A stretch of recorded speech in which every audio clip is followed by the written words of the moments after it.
Salut à tous, footballeurs et footballeuses, bienvenue sur cette nouvelle émission de Top But. Alors comme c'est fréquemment le cas en ce moment, on se retrouve pour un nouveau numéro pour rendre hommage à un footballeur qui a fait briller le football le temps de sa carrière, puisque nous avons appris hier, le 1er mars 2023, le décès de Juste Fontaine, l'éternel, on le pense, recordman du nombre de buts dans une phase finale de Coupe du Monde. Effectivement, il nous a quittés hier à l'âge de 89 ans. Juste Fontaine était né en 1933 au Maroc. Il a vécu donc sous le protectorat français de l'époque. C'est là qu'il a appris à faire son football. Il s'est révélé au Maroc dans les années 50. Jusqu'en 1953, il a joué pour l'US marocaine. Il a rejoint la France ensuite à l'OGC Nice, notamment où il s'est révélé dans son pays d'origine, en tout cas de l'origine de ses parents, puisqu'entre 1953 et 1956, il a donc joué pour le gym de l'OGC Nice.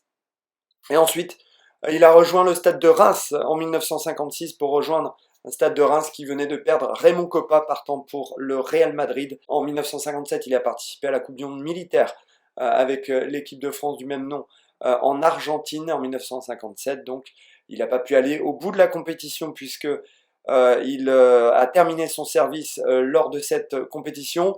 L'année d'après, il a joué la grande sœur, puisqu'il a participé à cette fameuse Coupe du Monde 1958, où, eh bien, on ne le sait pas assez, mais il était appelé comme remplaçant expérimenté, puisqu'il a remplacé finalement sur le terrain Sissovski et Bliard, coéquipier du Stade de Reims.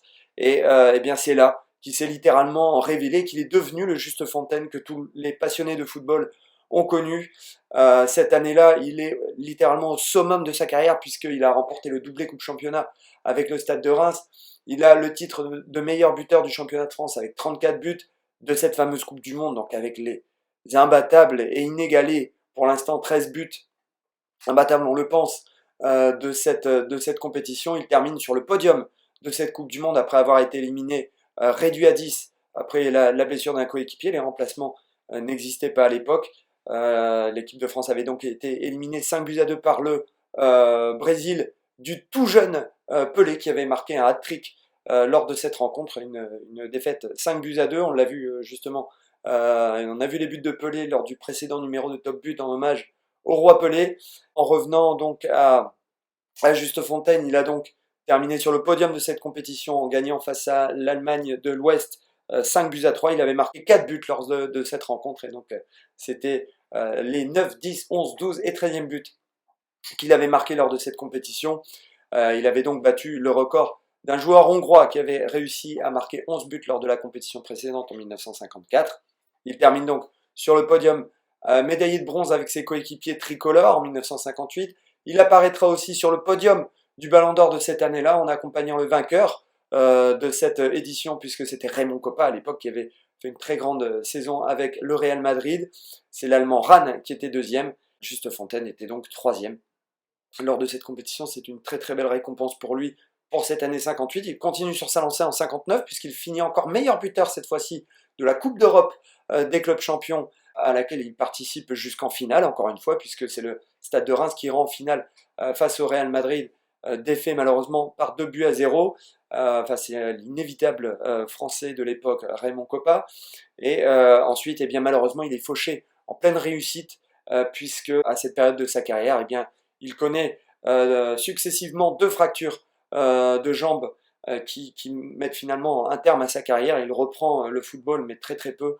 Et à seulement 28 ans, il prend sa retraite du football professionnel en 1962. Donc il devient entraîneur, il passe ses diplômes et il obtient, donc il devient major carrément de sa promotion. Et puis en 1967, il prend les rênes de l'équipe de France, mais il est rapidement remplacé. Donc ensuite, il se tourne dans le Toulousain, là où il décide de résider et devient l'entraîneur de l'US Toulouse notamment. Il est ensuite l'entraîneur de la création du grand PSG que nous connaissons aujourd'hui.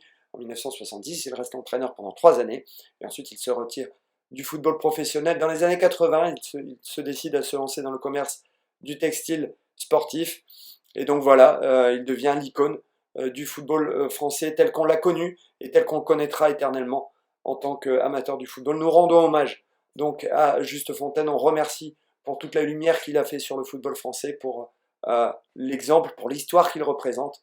et pour ce qu'il apprendra à toutes les générations de passionnés de football. On regarde donc les 5 buts que nous avons choisis. Alors évidemment, c'est pas 5 plus beaux buts de Juste Fontaine, puisque comme vous le saviez déjà lors de l'émission sur le Roi Pelé, malheureusement on n'a pas pu voir tous les buts de sa carrière. Les retransmissions de matchs étaient encore très rares à l'époque. Aujourd'hui, on en a beaucoup plus les moyens, mais quoi qu'il en soit, on a sélectionné 5 buts qui sont diffusés à droite et à gauche et qui permettent de voir un petit peu l'œuvre qu'a été Juste Fontaine. Mais vous verrez que c'était un joueur opportuniste, on le voit lors de ses actions. Et bien avec ça, on va pouvoir bien se faire plaisir, faire plaisir aux yeux et se souvenir du grand monsieur qu'il était. L'hommage à Juste Fontaine de Top But, c'est 5 buts. Et à très bientôt donc pour une prochaine émission sur Culture Foot TV. On vous remercie de nous avoir suivis. On vous demande bien évidemment de nous aider au référencement de cette émission puisque nous en avons fortement besoin si on veut continuer à réaliser l'émission des footballeurs par les footballeurs pour le football. Et les footballeuses, bien évidemment, on ne les oublie pas. Merci à tous et on regarde les 5 buts de Juste Fontaine. À bientôt.